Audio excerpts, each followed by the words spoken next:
Hey there, does this feel too close to you? There's something rare, almost miraculous about a brand new film camera being made in 2024. In a world where everything's digital, disposable, and drowning in megapixels, the fact that someone is still making gear for analog shooters is kind of romantic. It's like someone out there still believes in this thing that so many of us stubbornly and quietly love. Film, the process, the ritual, the often inevitable heartbreak. There's a kind of hope built into it.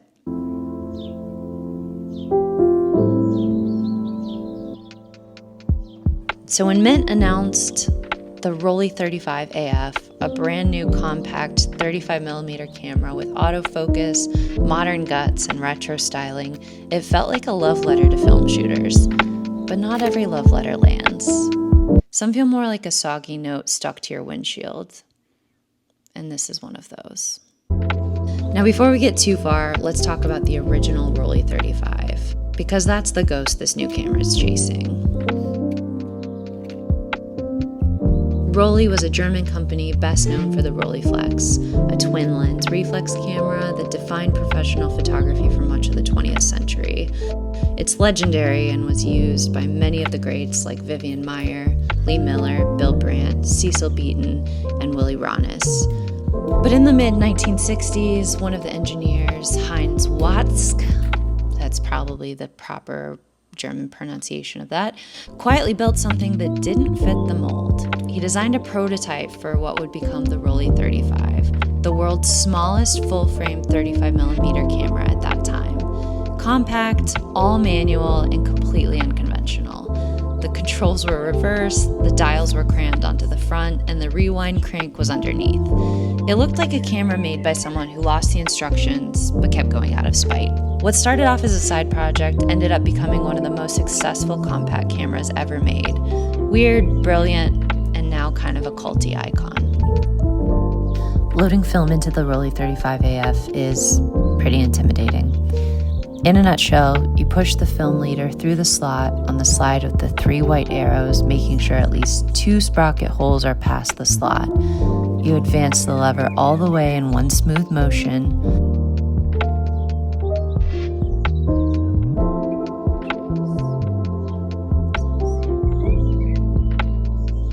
Apply slight pressure on the top of the cover while closing the back to make sure everything seats properly. It's not easy.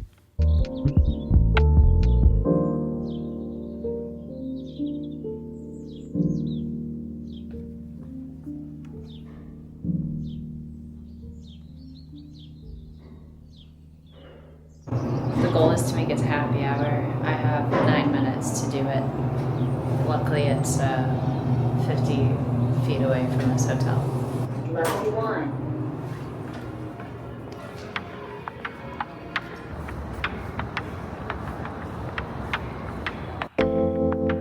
The Rollei 35af isn't actually made by Rollei. It's made by Mint Camera, a company out of Hong Kong known for refurbishing Polaroids and making those instant con things. They bought the Rollei name, slapped it on this, a compact 35mm camera designed like the OG 35, but with autofocus.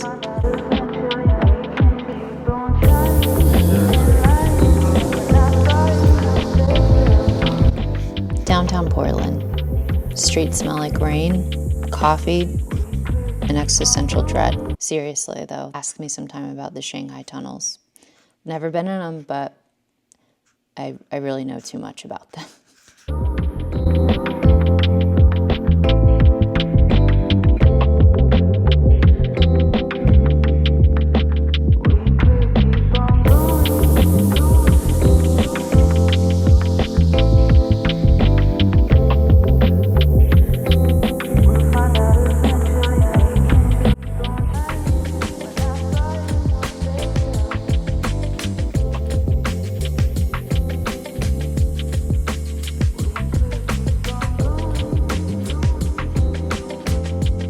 First impressions, using the Rollei 35af was a strange mix. It's a little clunky and frustrating at times, but also like pretty fun to use. I really had too much fun spinning it around with the wrist strap. pretty much at any opportunity that I could.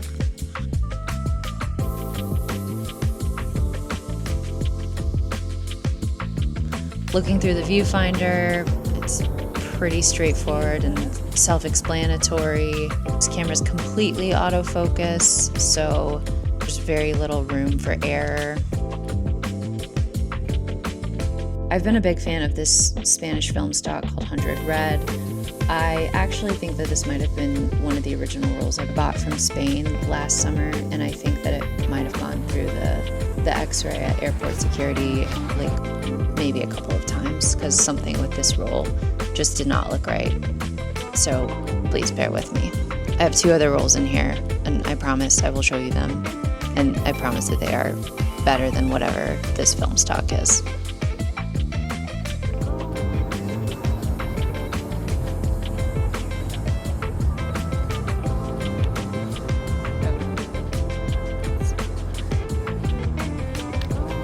Here's where it starts to go downhill. The rewind lever feels like it's made from recycled yogurt lids. And opening the back feels like surgery on a paper doll. But we did it.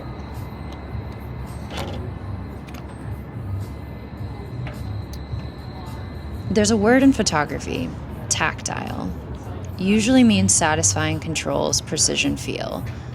This is the opposite. If tactile means joy, this is tactileless.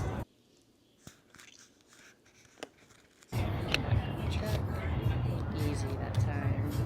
Just don't get it. I appreciate the DX code reader, and it was nice to be able to have an autofocus option instead of zone focusing like the original. Feels pretty darn straightforward to use. Reminds me a bit of the Pentax 17 that I reviewed in depth in another video. I liked that camera so much I brought it to weddings. Same cannot be said about this camera. Even though, arguably, this one's a little bit cuter.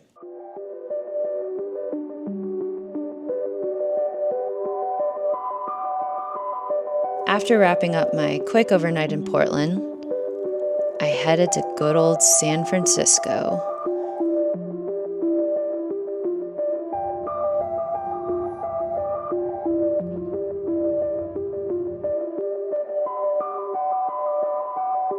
Headed to the Marin Civic Center for a little civil ceremony.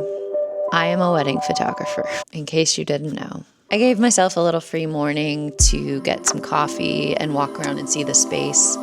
This allowed for more testing with the Rollei 35af, and that is what I did. I was having a blast, clicking away, until I realized something wasn't right. I don't know how it would have messed up.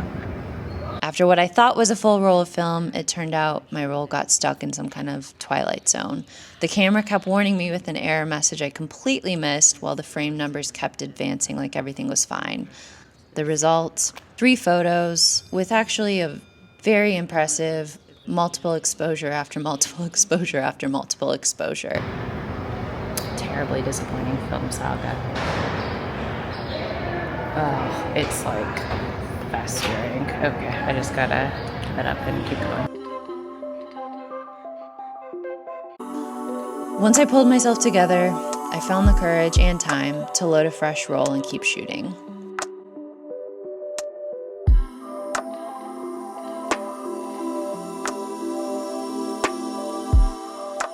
This place is something else, where sci-fi architecture meets government bureaucracy in the best possible way. Stepping inside feels like walking through a Frank Lloyd Wright fever dream.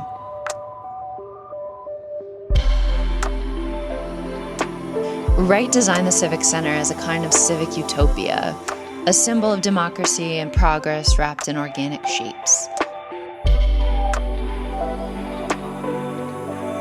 Walking around here, you can't help but feel the weight of vision and ambition embedded in the architecture itself.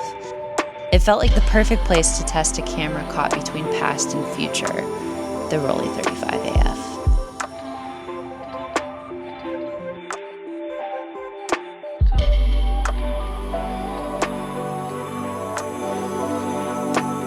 Some shots actually came out surprisingly well. These were the first images where I was like, wow, maybe there is some hope left in this camera.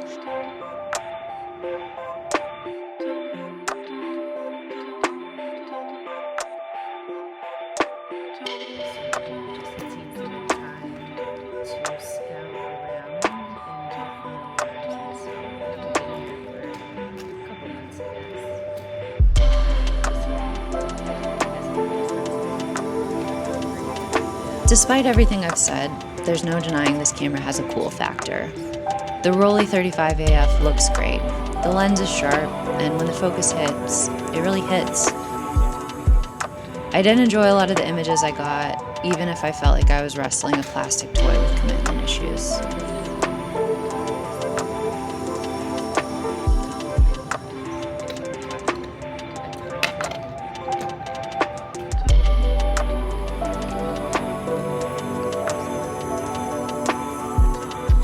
It really pains me to say that the Rollei 35af felt like a sketch of a camera, outlined with good intentions, but never really filled in.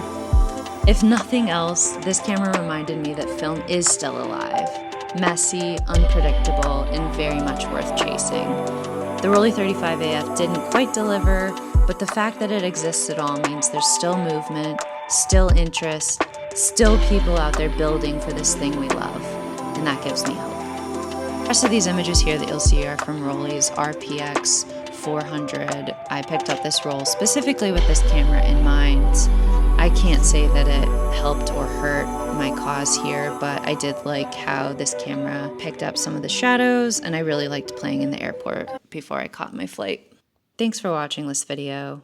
If you're into film, some happy surprises, some ghost stories, a few good pictures here and there, then I encourage you to like and subscribe and stick around, because there's always a new roll, a new city, and a new camera.